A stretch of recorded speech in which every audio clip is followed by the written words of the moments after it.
Darcy? Yes. How did you get here? The highwayman kidnapped me. How are we going to get you out? We have to hurry. A rat has been gnawing at the top of the rope, and it's fraying. Yes, it is about to break. I can't pull you up. I need to find something to help.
This doesn't look right.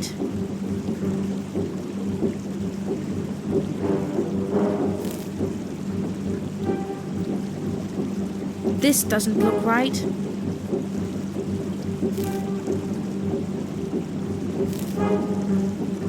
This doesn't look right.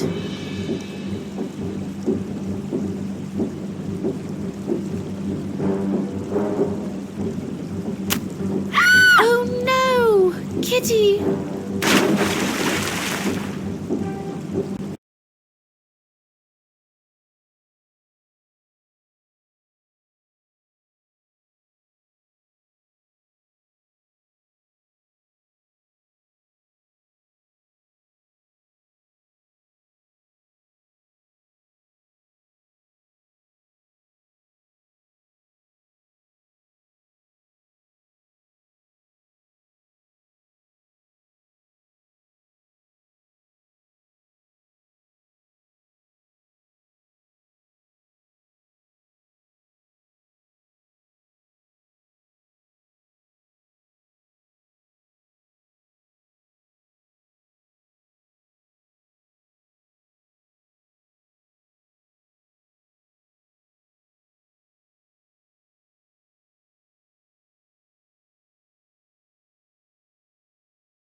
Help!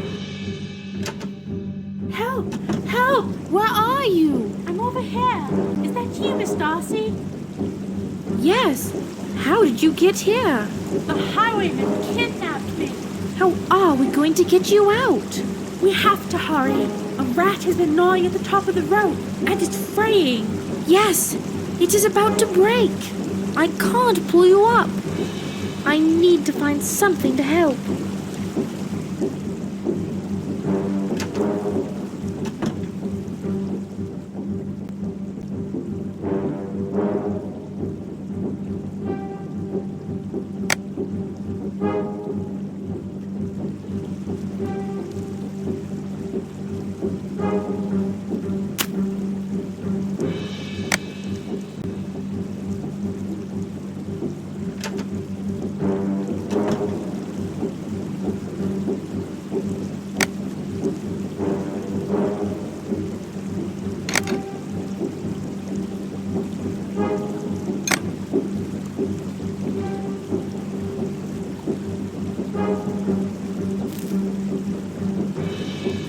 This doesn't look right.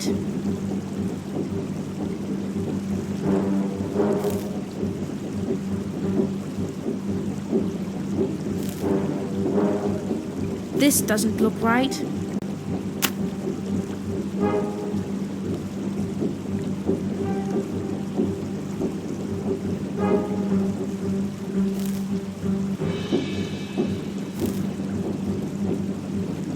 This doesn't look right.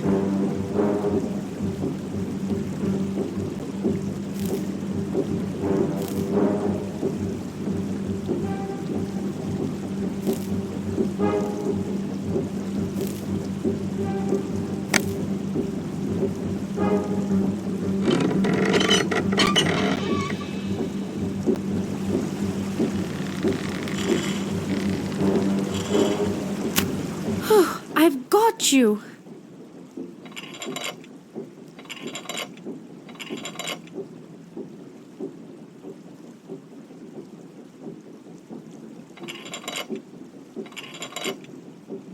These knots are too tight. Can't you do anything about it? I can't feel my hands. Thank you so much. I didn't think anyone was going to find me. I am so glad you are safe. What happened?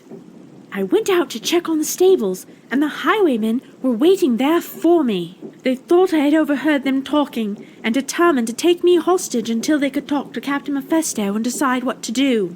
I told them I'd heard nothing, but that made no difference, and they brought me here, and I was left as you found me.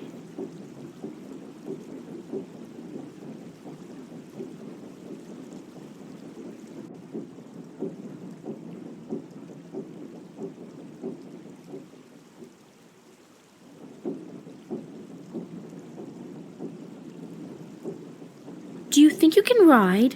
Yes, I think so. How did you find me at the mill? I was following a clue that I thought might lead me to Captain Mephisto. It was lucky for me that the clue led you to the mill. That was quite a fright you gave me. Fortunately, Mr. Radcliffe was headed out to deal with the highwaymen when I went to check out the mill.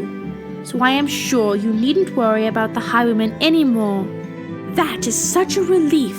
I am afraid I wouldn't have gotten a wink of sleep if I thought the highwaymen were still roaming about the countryside. On that account, I think you can have no fear. Now I must be off to Pemberley.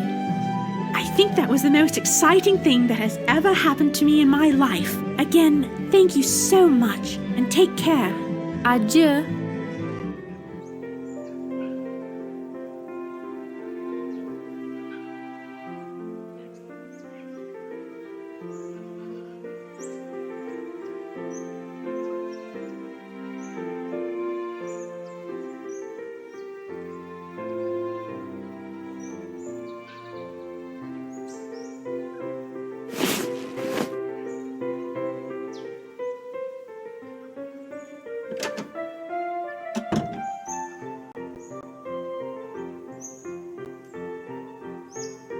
Where have you been? Clement is in the library. I expected to find him gone. That is quite a story. I will fill you in on the way to the library. But what happened with the highwaymen? We routed them quite handily and have driven them from the district. The men I have in pursuit will follow them all the way to the coast and assure that the highwaymen are on their way back to France. We need not their type in England. An excellent solution. I believe my excursion has gone equally as well. But let's go see what Clement is up to, and I will fill you in on the way. And so as soon as I saw Kitty safely to the inn, I raced back here. And now we have the distasteful task of dealing with Clement. Ah, how are my two favorite people? You are just in time to hear my most recent creation. It won't do, Clement. Whatever do you mean? It means that we know everything, and not just what you revealed to me tonight at the mill. Upon my honor, this is a surprise. I have been sitting here calmly exercising my genius for poetry, and now I find myself accused by those whose opinion I value most in this world. Your involvement with the highwaymen is now beyond question. We have used your messaging system to send your accomplices into a trap, and they are now at our mercy. I'm sure I don't know what you're talking about. We know about your code. We know about your messages left in the lantern. We know about your using the astrolabe to convey dates. We know you were at the hold-up in Shepwood Forest. And most of all, we know why you have been involved. Why ever would I be involved in such a scheme? For the oldest of all reasons, greed. Now I am at a loss. You set up these highway robberies for one purpose, to act as a cover so that you could steal Miss Ellen's locket. I found the list of paintings belonging to Mr. Lamley's estate that you left on that desk. I also found the key to the attic that you left next to the list, and I know why you wanted them both. Why would I care about a list of paintings or a key to the attic? Because you knew that in the painting of Isabella Lamley you could clearly see her wearing Miss Ellen's locket. What difference would that make? You knew without the locket, any claim by Miss Ellen would be unsupported. I still don't see why I should care about the locket. The reason you would care, and care desperately, is that it would prove that Miss Ellen is the granddaughter of Mr. Lamley and the rightful heir to his estate. Not only that, but as a daughter of a gentleman, Mr. Radcliffe would be free to marry her. This removes any impediment that might have stood in the way of their union, which means, my dear cousin, that you will inherit nothing. This is all very interesting conjecture, but we all know it could never be proven in court. That may be true, but I could not help noticing that you keep glancing surreptitiously at your coat. Why would I be looking at my own coat jacket, pray? What do we have here? Is not this Miss Ellen's locket? And in your coat pocket. That old thing? I really didn't know who it belonged to. I just found it about the grounds. There's one thing about which you have not lied, and that is that this would be difficult to prove in court. But exposing it will undoubtedly cause a scandal, which will be both the ruin of you and bring discredit upon all our families. It is for this reason that I offer an alternative to disgrace. An offer? For me? Why ever would I entertain an offer? Because you clearly have no other choice, unless you prefer beggary as a profession. My offer is quite simple. You will agree to leave within the week to act as manager of our estate in India. Despite this incident, I know you to be a capable manager, and with time you might redeem yourself. That is certainly gracious of you, and of all things considered, the change of climate just might be to my liking. I will confirm all the details with Mr. Darcy, and will expect you to be prepared to leave for India within the week. In that case, I have much to do, so I will take my leave of you, and may you have a good evening. I cannot say I am not glad to see him go. The offer we have made to him is more than he deserves. If I remember correctly, Miss Allen said she would be in the courtyard this evening with her favorite book. Should we go to her, I believe I could show you something most interesting and resolve yet another mystery. Good evening, Miss Allen. I hope you are well. Yes, quite well, thank you. I am so pleased to see you. You make bright an otherwise disagreeable evening. That is very kind of you, Mr. Radcliffe. We also have a bit of a surprise for you. We have recovered your locket. How could this be? I thought it was lost forever. As we see, not quite forever. And I believe I may have one more surprise for both of you this evening, and one you will find most agreeable. As the locket is a companion piece to this brooch, which is part of the Mr. Lamley estate, I think we may reveal something interesting when we reunite them.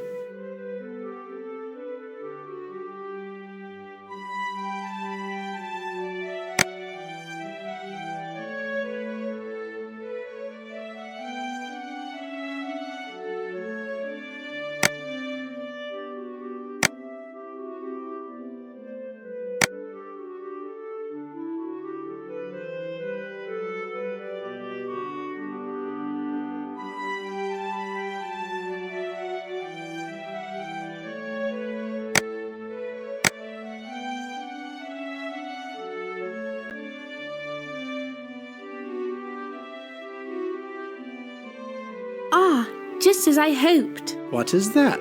It is the marriage license for your parents, Miss Allen. My parents? Yes, your father was the son of Mr. Lamley, and your locket was the key to everything.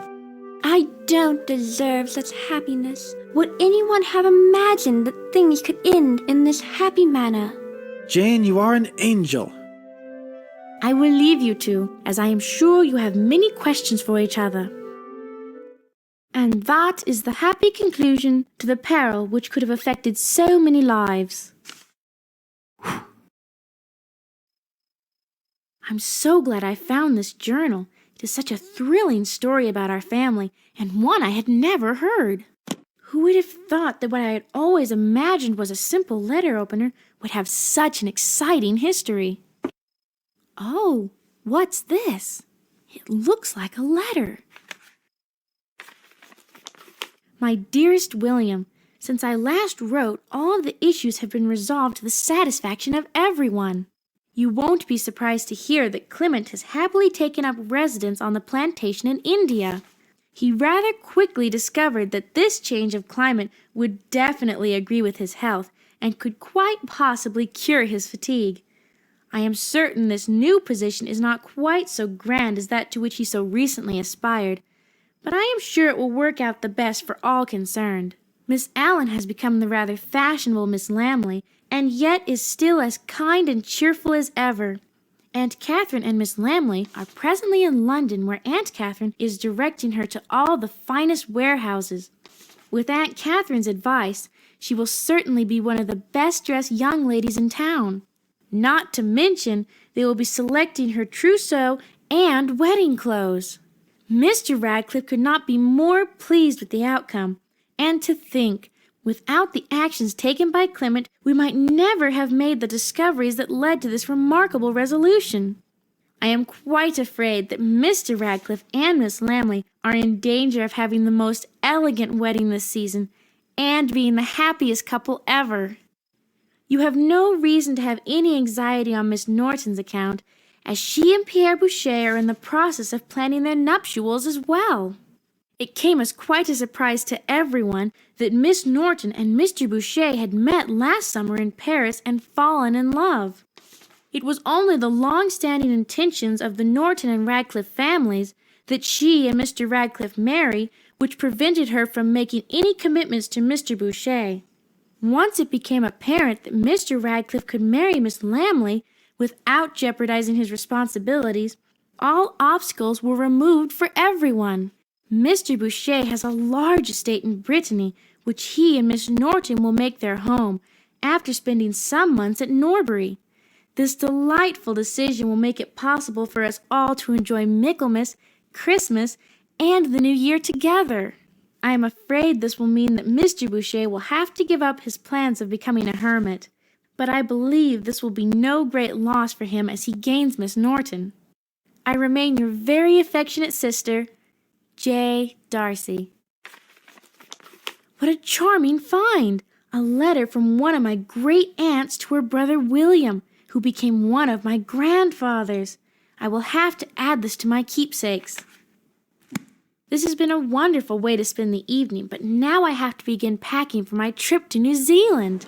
I can hardly wait to see Evelyn again, as we always have such great times together.